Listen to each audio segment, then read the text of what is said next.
Welcome to Bet On It College Football Week number 2. Boy, did we see some fun times and, well, for me, not so fun times during week number 1, but we're all past that. We're going to get through this. Let's bring in Marco D'Angelo and Joe Raineri. Talk about a couple of big games on the docket Saturday on Fox, 12 p.m. Eastern, 9 a.m. Pacific. Alabama, not a 30-point favorite yet, but they're going to get there, you guys, according to your favorite Mickey Mouse type show.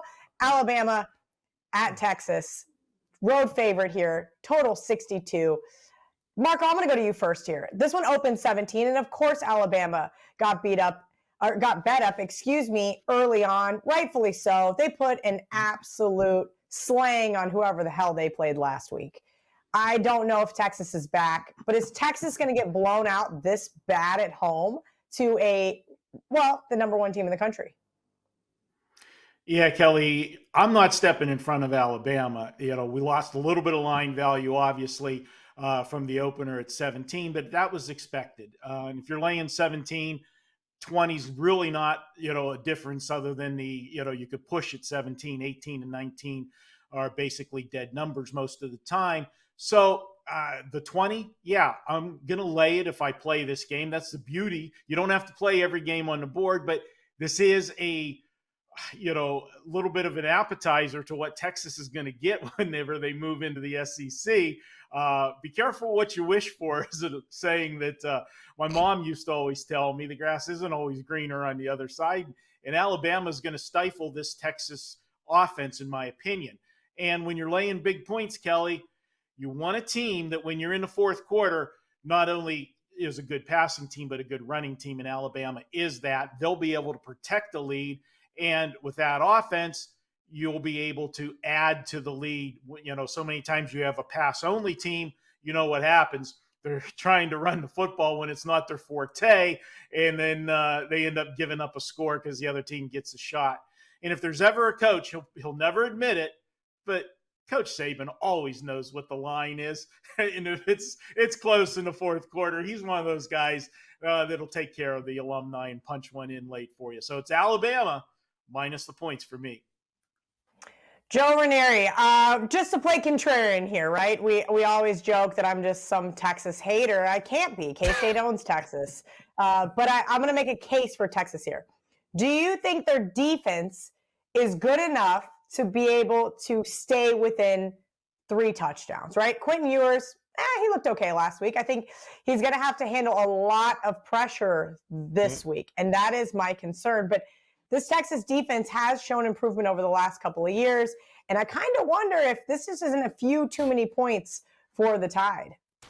Well, you got to look at it like this, Cal, right? If I was looking at Texas, I'd probably have to look at the under as well, because that defense is going to have to show up and show out, because we know Alabama's defense is going to show up and show out. Will Anderson and company, they're coming after this poor kid, Quinn Ewers. I can guarantee you in high school, this kid's never seen anything like what he's about to see here on Saturday. So if I like Texas, I'm probably looking at the under.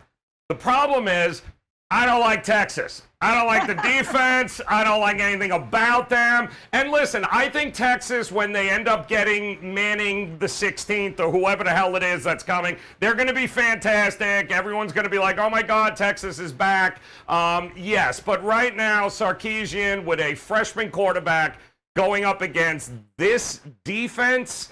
And the problem with Texas is they've got 2 true freshmen on the offensive line. Who are they going to stop? That's their biggest weakness right now, going up against a front for Alabama that's every bit as good as they were last year and the year prior, and so on and so forth. So I'm kind of shocked we're not up and over the 3 touchdown mark at this particular point. But I will say this, I do think, like Saban likes to do, he likes to go out and he likes to run them right over quickly, and I think they will. So you know me, Cal, if I'm playing this game, I'm looking at Alabama in a blowout fashion in the first half. Expect them to have quite a lead going into the break here against the Longhorns. They won't know what hit them. Sounds like a little horns down action for the Bet On It crew.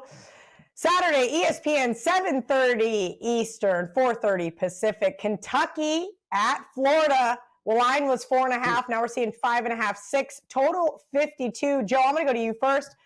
Kentucky is going to make my parlay, bottom line. And I know a lot of people don't want to hear that. I was making a case for maybe a revenge spot.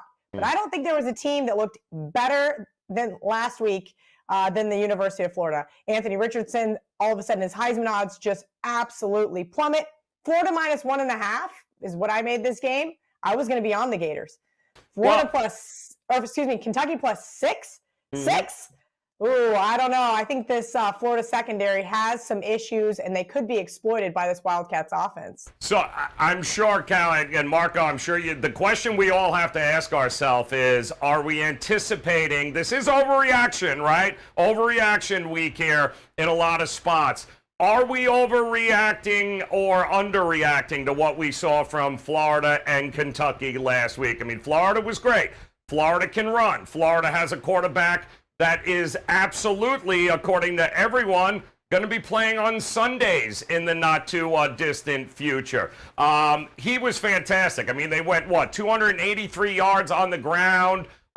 They were doing really, really well. The Billy Napier running game, fantastic. I worry about that defense because, let's face it, it wasn't like Utah. They didn't necessarily crush Utah and stop Utah from doing what they wanted to do, which was run the ball, and they did have some success doing that. And we know with Kentucky, it's all about Will Levis. It's all about, and Chris Rodriguez apparently doesn't seem to be available for this game, but they do have a stable of running backs at Kentucky that will be able to keep the ball on the ground. And if they don't tighten up on that run defense of Florida, it's a tricky, tricky game for them. Am I confident in laying 5.5, 6 points here? Right? I don't know, but I will say this. It's been since 1975 that Kentucky ever won back-to-back games against the University of Florida. Florida has dominated this series.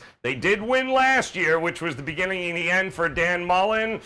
Can they do it 2 years? I like the Gators to win, but I'm worried about that spread. I may, Cal, look again towards maybe that first half and go with the dog and anticipate that maybe Kentucky comes out a little more fired up and maybe even with a lead at the half as opposed to Florida running over them. I like the sounds of that, Joe. Marco, your thoughts on not only this Gators team, but this matchup in particular? Well, Joe hit the nail on the head with saying it's overreaction weekend. And Florida did nothing wrong last week. They looked great on offense, but what got lost in it, and Joe touched upon it, but I'm going to go deeper. Utah went up and down the field. Everybody's talking, Florida's back, Florida's back. I haven't seen anything fixed with the defense. To me, the defense is, as bad as it was last year. You had Utah go up and down the field. They put up over 200 yards rushing and over 200 yards passing. You know how much I love offenses as we get later in the season, and I call them the 200 club members where they have that kind of balance.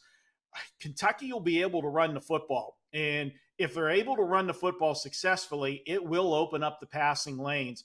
I think this line is too high based on what we saw last week with Florida over Utah. And Utah's a good team and they got the win.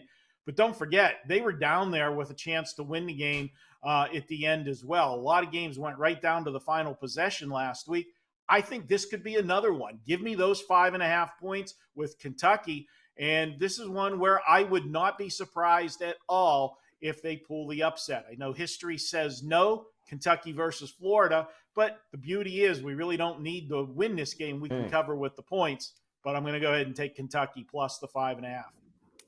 I know my parlay does not come out until Friday, but we already gave you one leg. I'm with Marco. We'll do a little VR sprinkle on the Wildcats. All right, now we're going to leave these two and go head over to see my guy. That's right, it's time for some TNA with Ralph Michaels.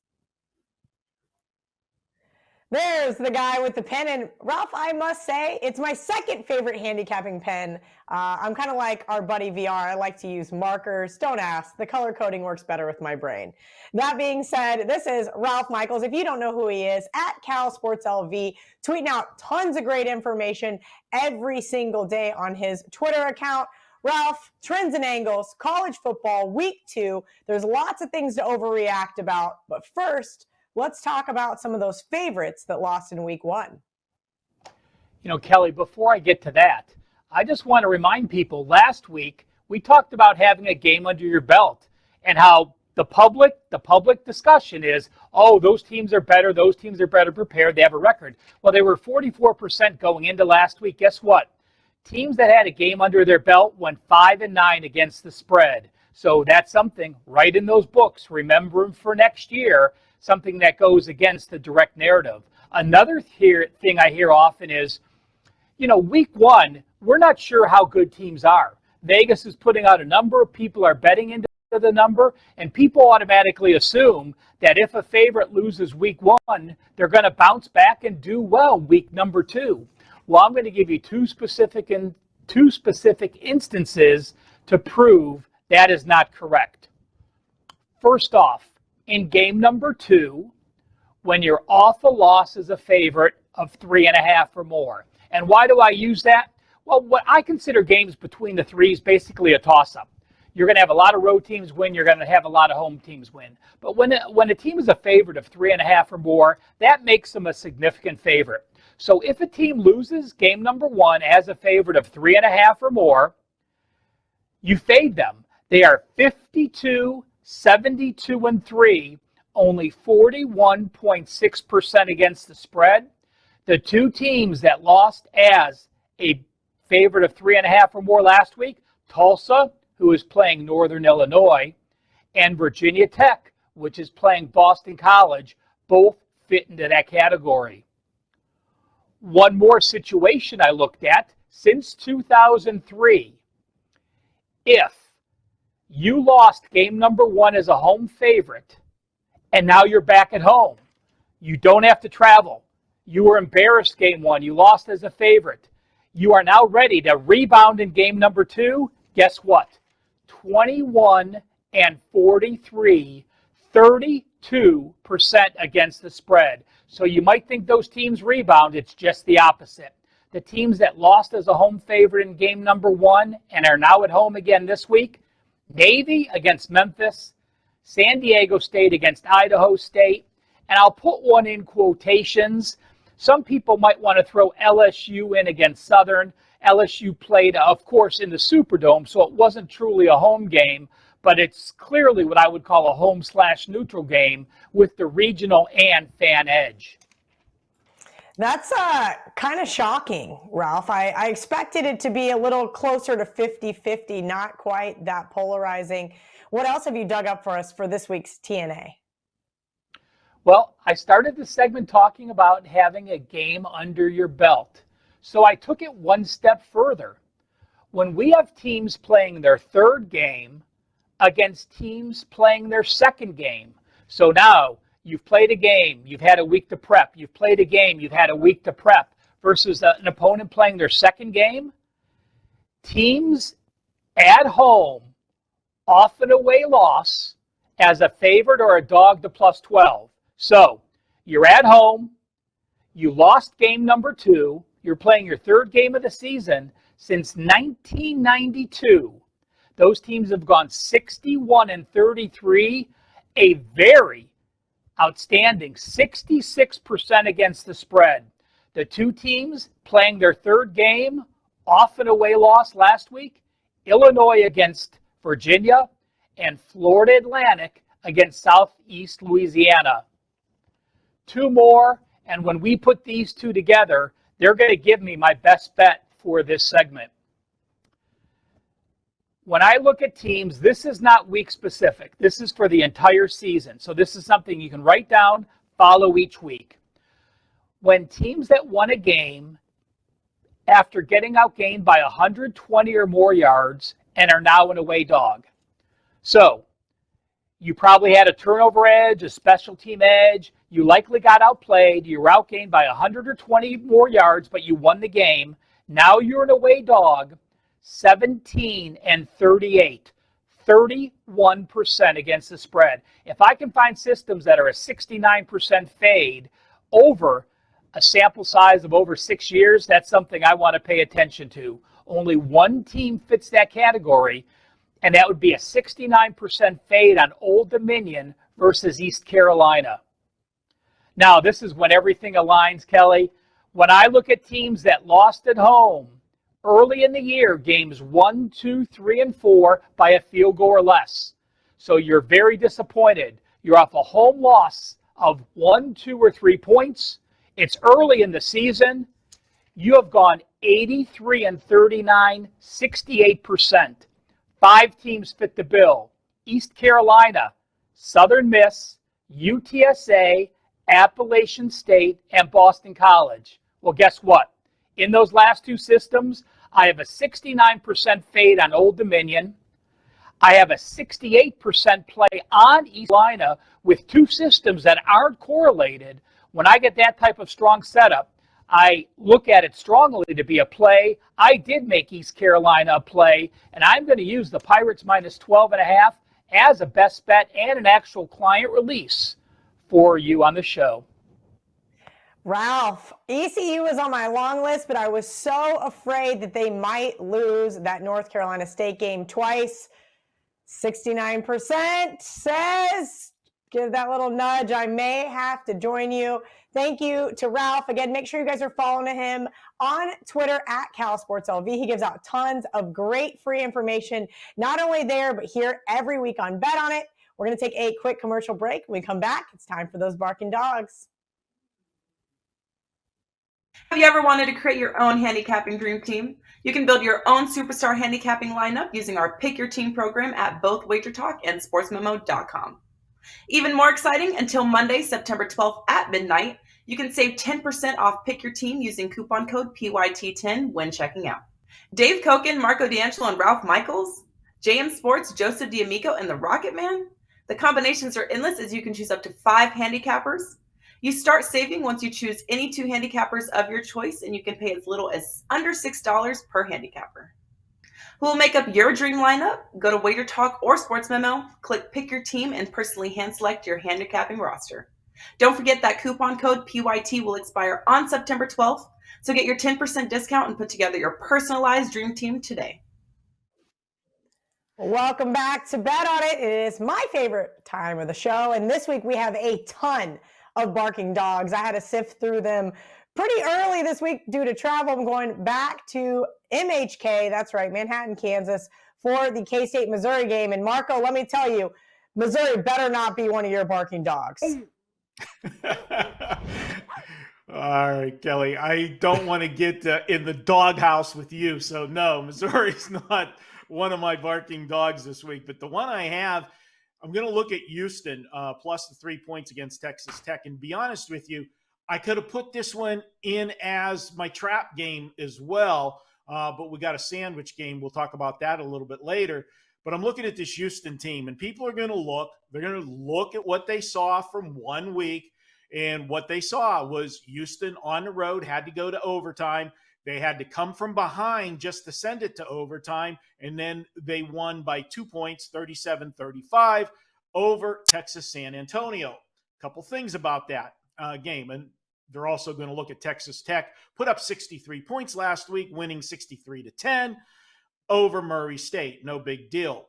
Here's the point. Houston played Texas San Antonio. I talk about little brother games all the time. That was a little brother game for Texas San Antonio. They were playing one of the bigger schools in the state. Obviously not, Texas would be the biggest one, but they get sky high anytime they get to play one of those teams. And they played their guts out against Houston. Now Houston goes on the road, and they're going to face a Texas Tech team where, honestly, I think they're the better team, even though they struggled last week at times against Texas San Antonio. If you go back to last year's game, Texas Tech beat them in Houston, and the line was 3 there, and now you're coming back home and the line's 3 here. Granted, you have the home field advantage, but you got to look and say Texas Tech should be a bigger favorite in this game based off of last year. So I'm going to go ahead. I am going to take Houston, go with the revenge. And if you go back and look at the box score from last year's game, the reason they lost, Houston shot themselves in the foot in that game. 4 turnovers to only 1 for Texas Tech. We tell you all the time, you lose the turnover battle, you're going to lose most of those games. And if you're -3 on turnovers, you got no shot. They keep it clean. I'm going with Houston to pull the mild upset for my barking dog. All right, Joe, let's kick it over to you. I have a snoring dog in my background, so I'm sure we're going to see that again in the comment section. She's not barking, though. She's very tired. She's not getting excited for this weekend. And I said, listen, we've got lots of juicy dogs to choose from. Joe, who are you going with? So, Marco's right. The whole big brother, little brother thing was on display there with UTSA and Houston. And now we've got UTSA taking on Army, the triple option kings here. And the number hovering around that 1.5 to 2, even as high as 2.5 here. And it wasn't that UTSA just lost that game, Cal. They lost it in triple overtime, and they lost it by blowing a 21-7 lead in about 2 minutes and 30 seconds in the fourth quarter. I mean, it was ridiculous. They gave up an 18-play, 77-yard drive. It took up close to 11 minutes in the game there for Houston to be even able to get this game into overtime. So I think the defense, the offense, UTSA, they gave everything they had, and I think we're going to see a little bit of regression coming this week. You got a triple option attack in which UTSA's defense ain't going to have no time to prep for, not even remotely close, not to mention they got to travel to West Point now after a heartbreaking big brother, little brother loss there in triple overtime. I think there's too much working against UTSA here. I think Army, the Black Knights at home, and you're getting that small number. To me, it's all about the money line and Army getting it done against UTSA at home here this weekend. Joe, I'm definitely with you. Now, I know you guys played some Chihuahuas instead of the big dogs, but don't worry, I got a big barking dog for you guys as far as my best bet goes. Joe, I do agree with you. Army is on my list to play as well, and I just texted one of the guys from work who is a former Army graduate, and he said back, I love it. I love it. I love it. So they're happy after last week's loss. Joe, we have a new segment for you. Ooh. I'm going to let you introduce it, we took it from the comment section last week, and I think it's going to be a smash hit. Be a fantastically smash hit, and I absolutely love it because it's me fading myself, Cal. Does it get any better than that? Joe fading Joe. I have a shirt that says, do not be afraid to fade yourself. So that's right. I guess I'll have to get you one, double XL. Yes.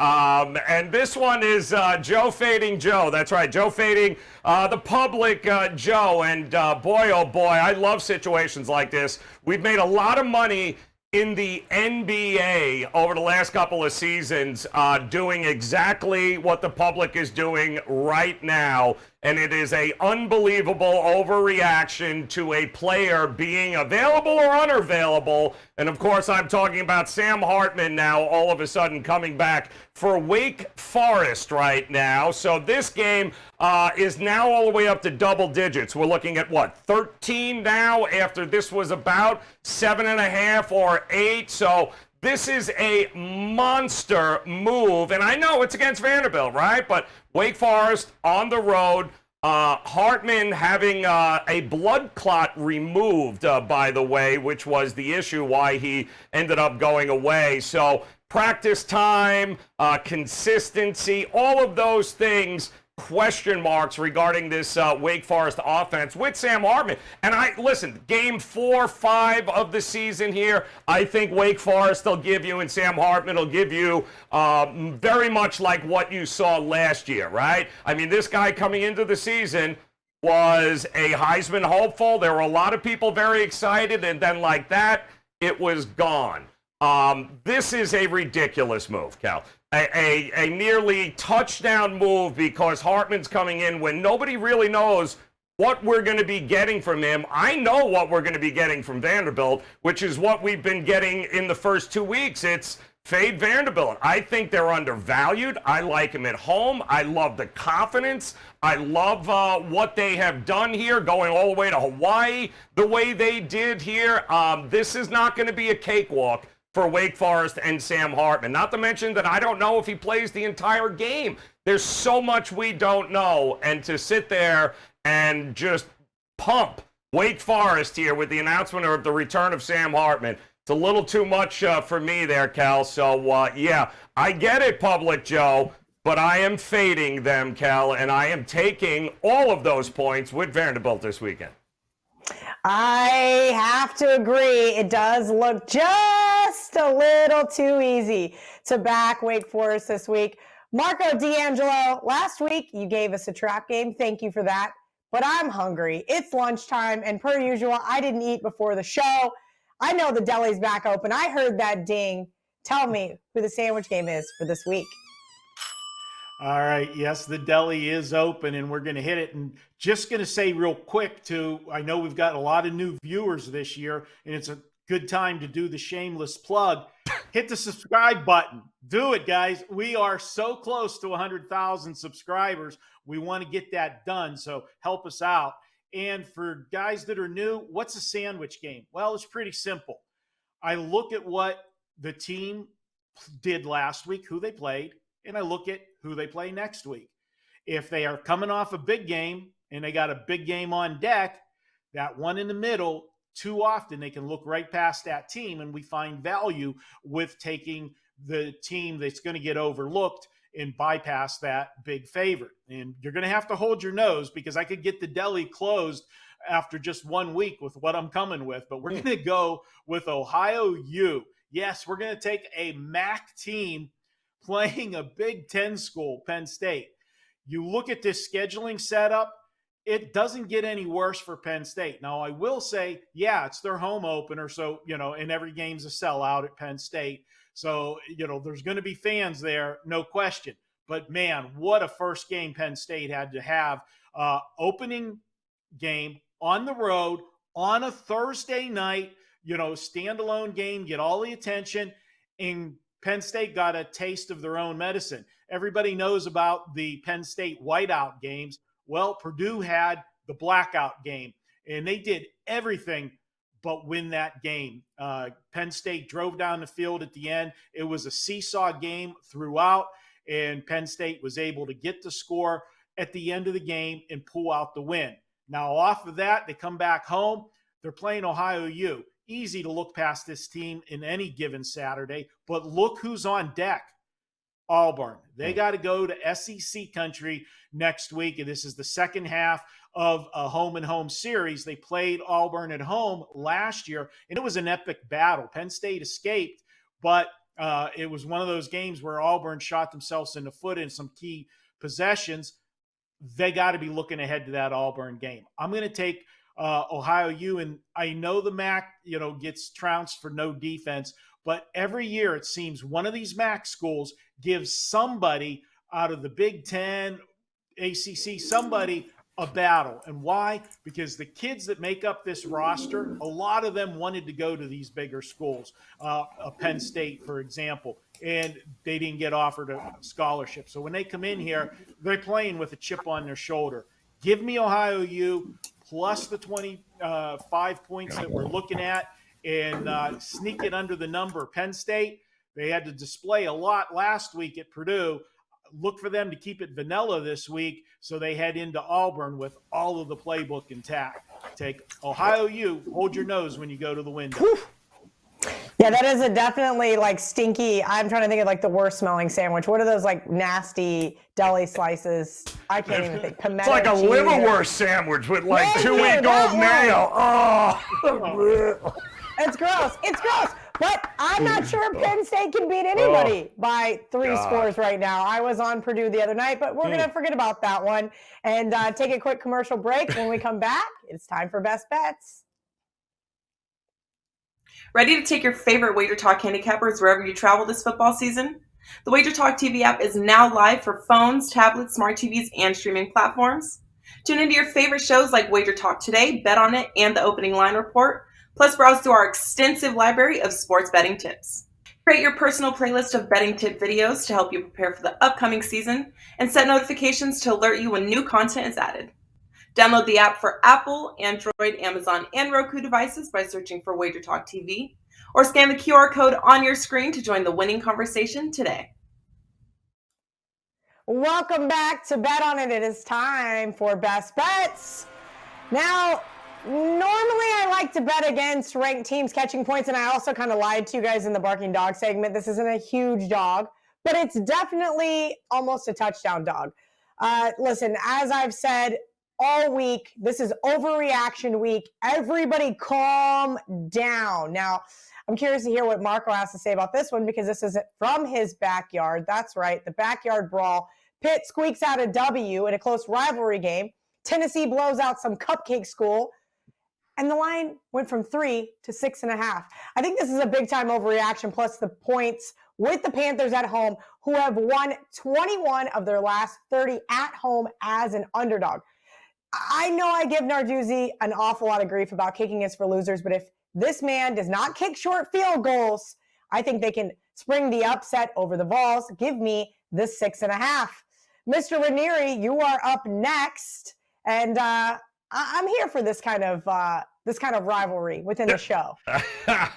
Well, let me play nice here. I do want to first say that I love the play there with Pitt and Tennessee. I also do love the over in that. I would anticipate a whole lot of fun in that game in Pittsburgh this weekend. But Marco had a dog that it was barking, or it sounded like it was whimpering when he said Houston. I think over Texas Tech was his dog of the day. Yeah, we're gonna disagree politely though, Cal. We're gonna politely disagree here. That's no fun. I think you should just completely trash his pick and we're just gonna go for the jugular week 2. Like just no holds barred. Stop pretending like we like each other.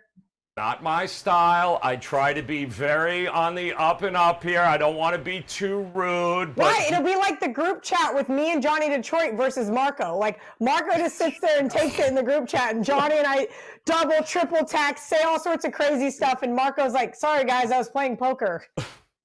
Well, for you, Kelly, I will do that. I'll try to play that role. So, Marco, your pick was ass, dude, okay? How in the hell are you hanging with Houston in this? First of all, one of the single most overrated teams in a long time last year, which is where everyone seems to be basing their love of this Houston Cougars team. And listen, it was a nice run, but this is not this team. In fact, when you look at it, they got outgained in that game against UTSA, guys. They got outgained by 95 yards on 5 fewer plays. If it wasn't for that ridiculous last drive, we're not even having this similar conversation here right now. They had 11 penalties. I thought it was very undisciplined, was not impressed at all. They struggled with any sort of consistency. Now, Houston has got a nice defense, but guys, welcome to a new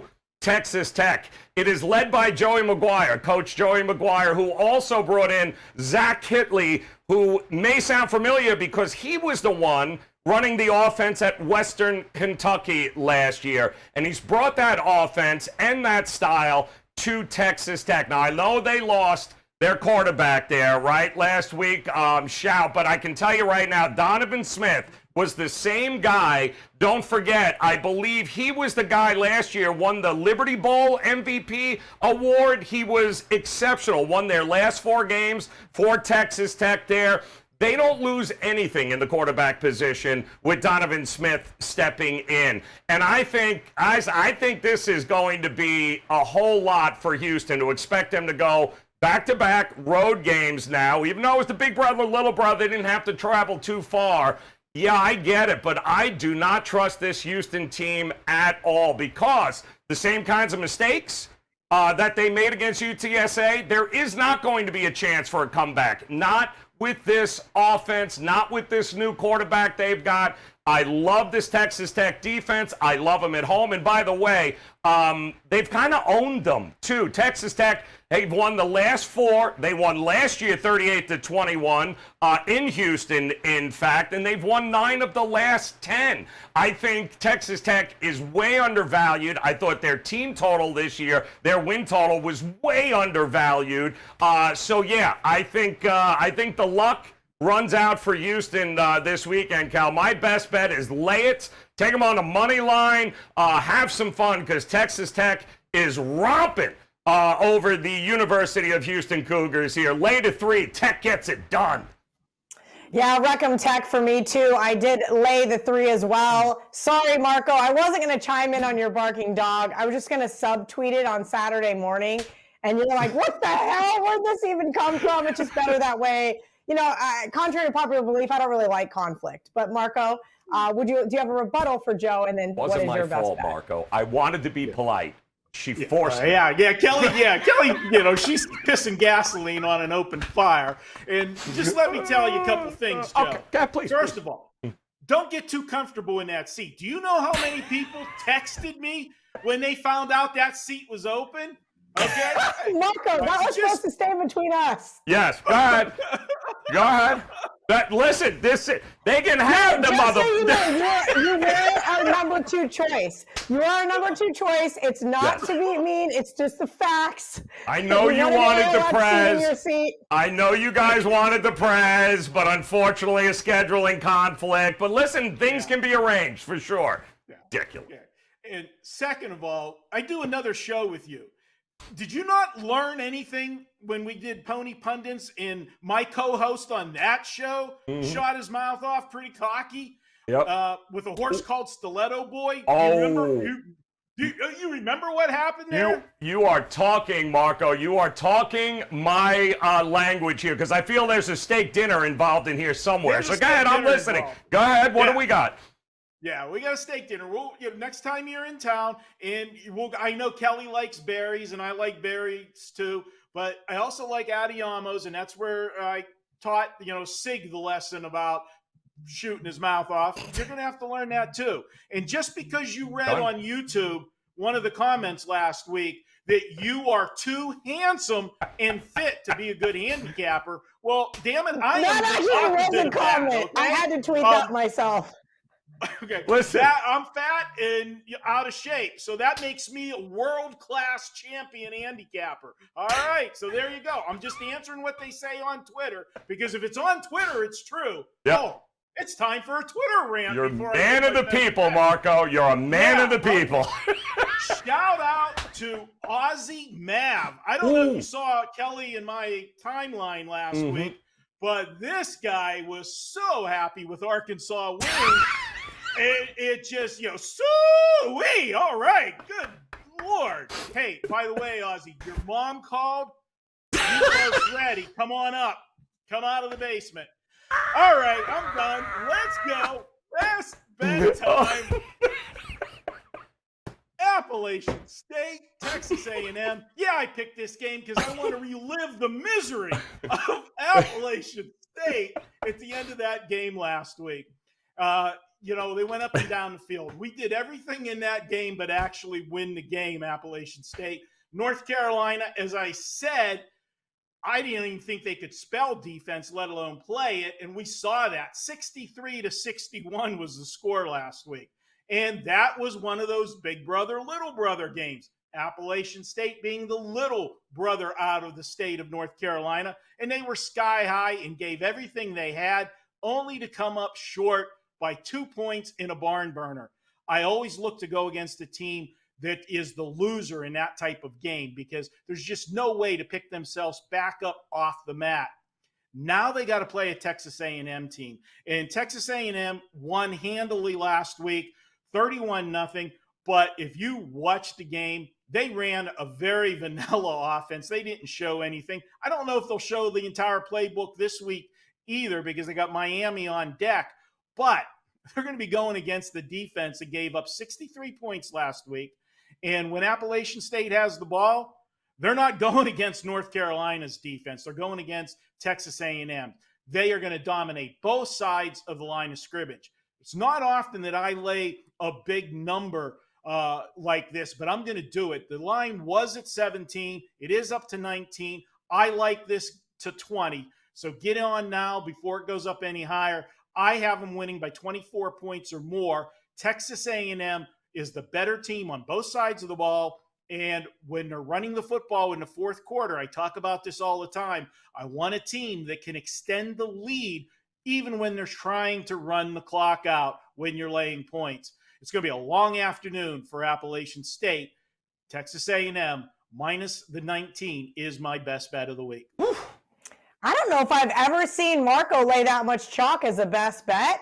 But boy, Adam Trigger's not going to like that one. He texted the group chat this morning that he wanted redemption. He wanted to feel that App State trophy pain all over again. Marco says no dice.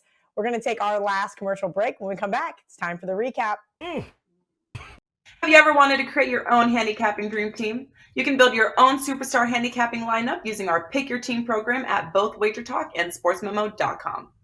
Even more exciting, until Monday, September 12th at midnight, you can save 10% off Pick Your Team using coupon code PYT10 when checking out.